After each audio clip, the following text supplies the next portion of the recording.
The final section, and it comes down to a mushroom. And of course I'm going to make it red.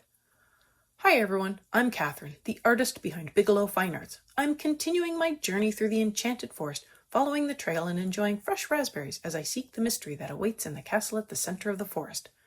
I spy two cute long-tailed oven birds watching me as I enjoy the berries. Background first.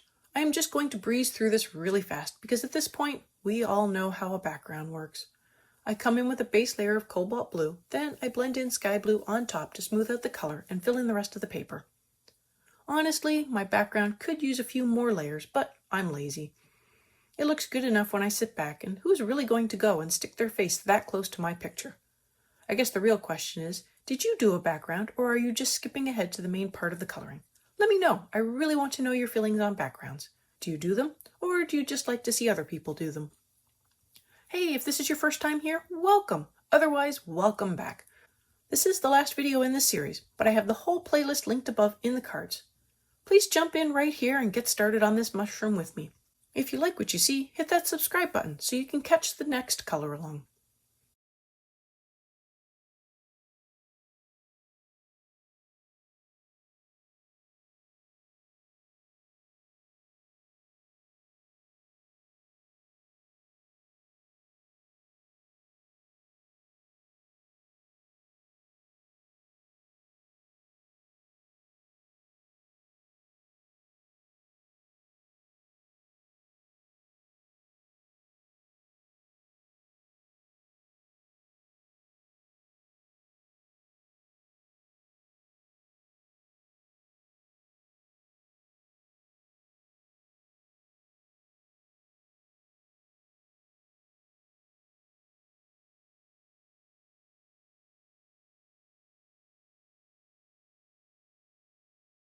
Now onto the actual coloring. None of that background crap. I'm working up the tiny leaves first, and I'm matching them to the ones at the top. Several reasons for this, but first I come in and give them a base layer of olive green yellowish. Now the first reason is that I already have a color palette. Second is they look very similar. And third, it helps balance the page a little. Same color at the top and the bottom. And that is also why I will work up the oak leaves in a similar color to the ivy leaves at the top. A little bit of balance. I don't do this very often, but sometimes I do try.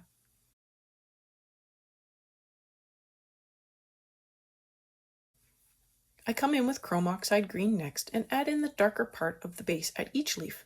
I do flick in the color just like I was doing for those other tiny leaves so long ago.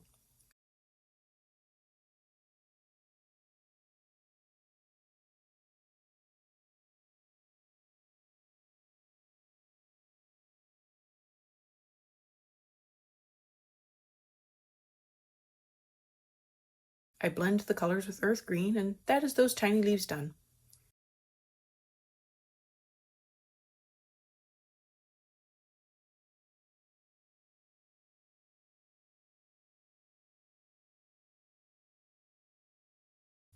Time for the oak leaves, and like I mentioned earlier, they will be using the same colors as the ivy-like leaves at the top. I come in with leaf green and add in a base layer over the whole oak leaf except for the outline, but I do allow myself to get color in the outline because I am planning on making it darker. So a little leaf green will not hurt, and it does make it faster to fill in an area when I don't have to worry about how tidy I need my edges to be. This also makes sure I get the color right up to the edge, which sometimes I fail at because my pencils are usually dull.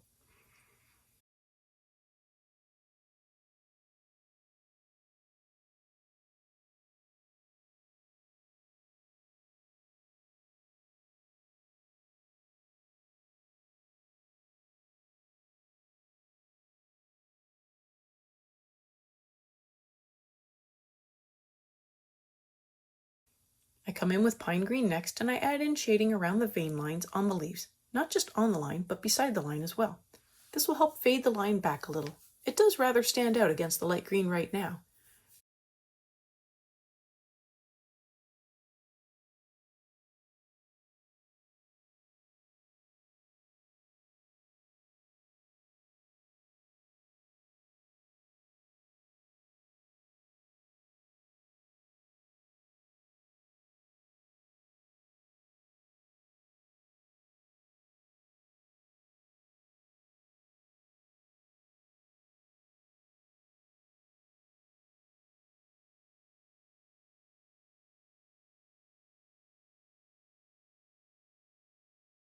And this is where I will add in a layer over the outline as well.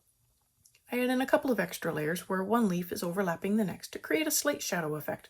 Keep an eye out for that.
With the permanent green, I blend out the pine green along the vein lines and out a little further.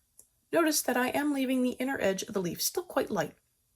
I am blending in the pine green, but not trying to blend in all of the leaf green. I also add in a layer over the outline to help fill in the paper more without darkening the color too much.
I come in with the grass green and blend in the rest of the leaf green since grass green is lighter than leaf green and I want to keep those areas light.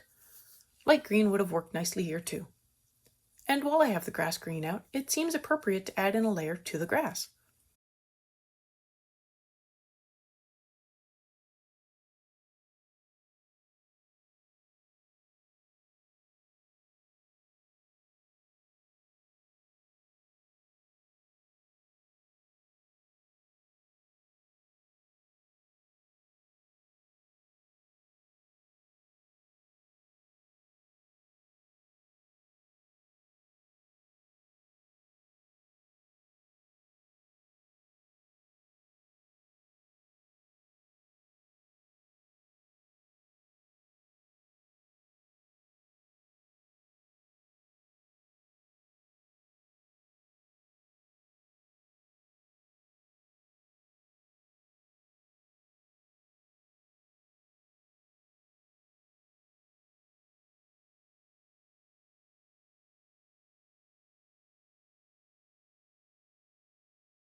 I add in some permanent green at least halfway up the blades of grass.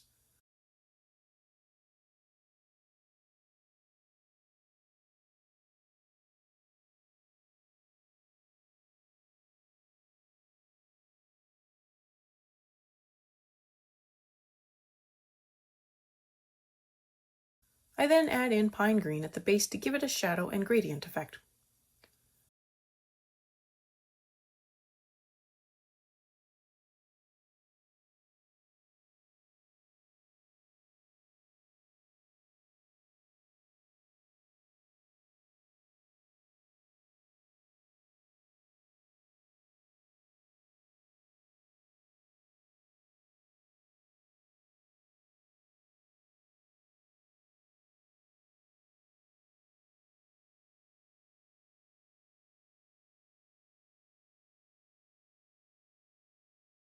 Finally, the mushroom, the last thing on the page to fill in. I begin with a base layer of deep scarlet red over the whole mushroom top, avoiding the spots. I want to keep the spots white for now.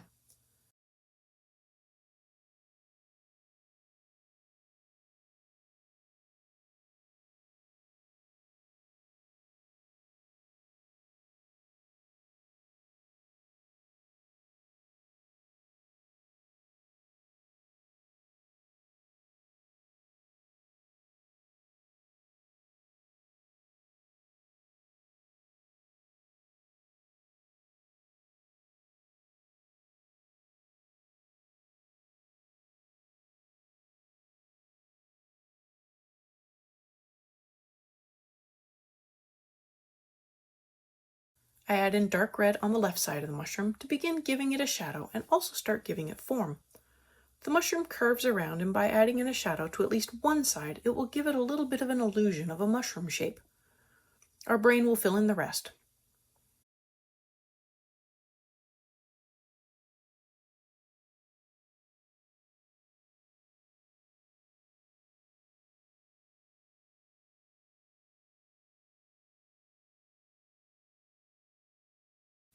I use pale geranium lake on the other side of the mushroom to add in a layer, but keep it lighter in color.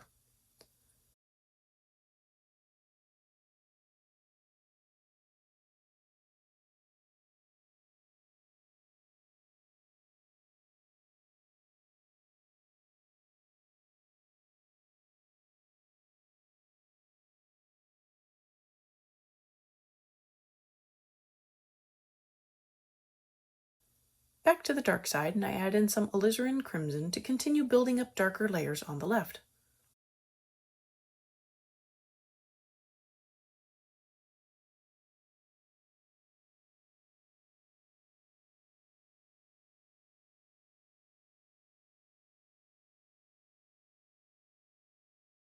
I add in more dark red to continue building up that shadow and shape. I do add in layers to the bottom of the mushroom, peeking out from the back and along the bottom front edge as well.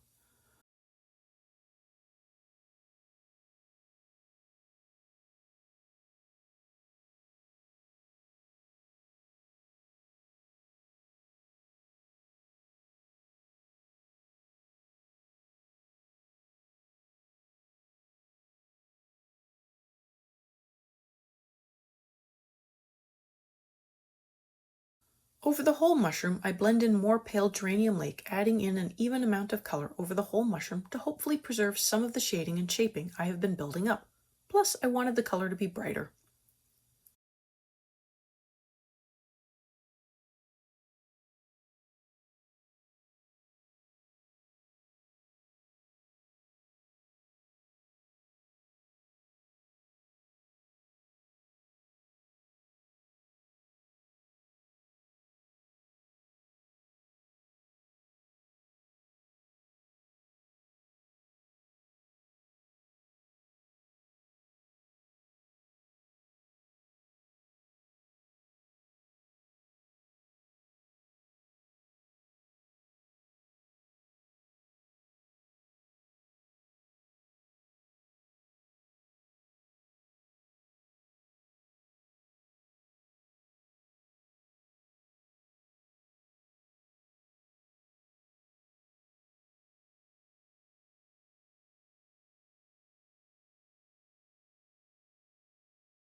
I erase the bits of red that went into some of the spots, then I add ivory over the spots, as well as the ribs and stem.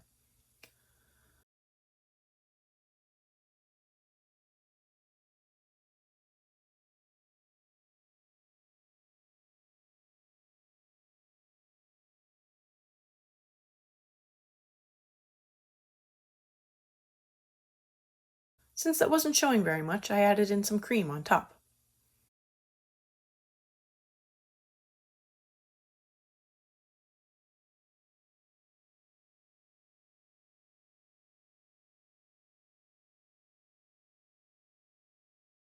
For the ribs and stem, I add in some raw umber over top since I don't want them to be that light.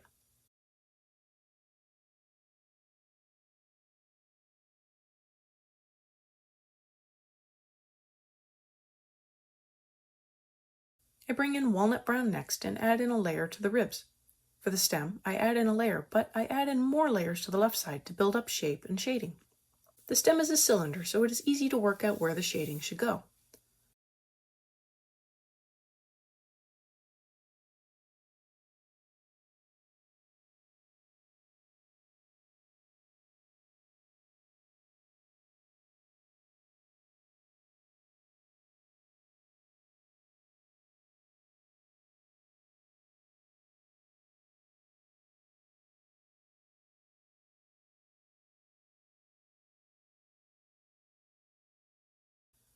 I then go back over the ribs and add in a little extra beside each of the lines, just one side of the line. It is hard to see on camera, but it gives it a little something extra.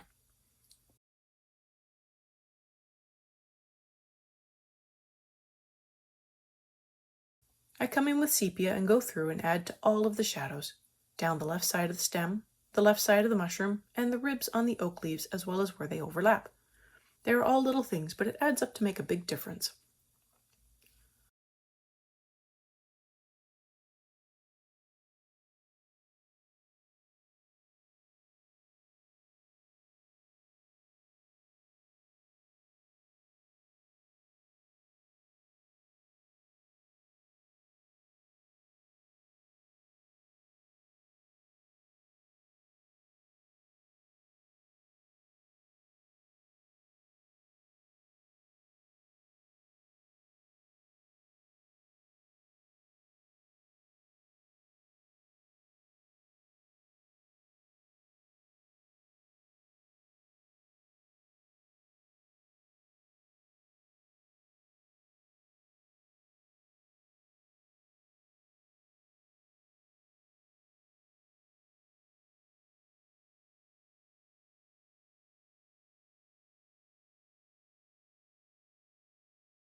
I blend in a little more pale geranium lake over some lighter spots of the mushroom, and that is this side of the page. Don't forget to go through and finish off the leaves on the other side of the page. They will work up the same. At the end, I make a couple of touch-ups to improve the page. I touch up the birds to help them stand out a little more.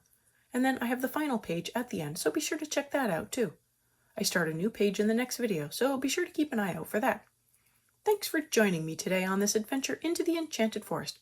Let me know below or on social media if you colored along. I'd love to know how your page turned out. I want to thank you all so much for coming along and joining in with me on this coloring journey. I appreciate all my subscribers and look forward to more of you joining in and coloring along with me. Please like, share, and subscribe to help that happen. Until next time, happy coloring!